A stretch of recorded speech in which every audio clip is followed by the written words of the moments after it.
نام ایزد منان آفتاب به گیاهی میتابد که سر از خاک در آورده باشد. دوستان عزیز، این بچه‌ای که مشاهده میکنید بچه‌های گل روزگارن، از بچه‌های گربن هست. 3 تا ماشین همونطور که مشاهده میکنید با صندوق آوردن. متاسفانه الان 1 هفته اینجا ایستاده، حتی خاکشون به اندازه یه وجب نشسته. عزیزان سروران گل، لااقل از این دوستان ما خرید بکنید.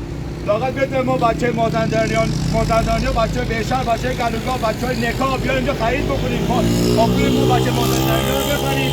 خرید اینجا ناراحت شدیم، هم که دارن در دست ما گلوه میکنن. لااقل به اندازه 1 کیلو گوجه بهشون دستناف بدید یا 2 عدد تخم‌مرغ. لااقل بدون ما بچه شماله، بچه مازندران، بچه بهشهر، گلوگاه و نکا تو مراممون رنگوری شد. دمتون گرم، خیلی مخلصیم، عزیزی واسه ما.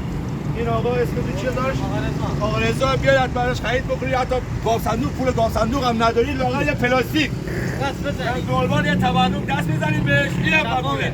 دمتون گرم، شفا میده. مخلصیم یا علی.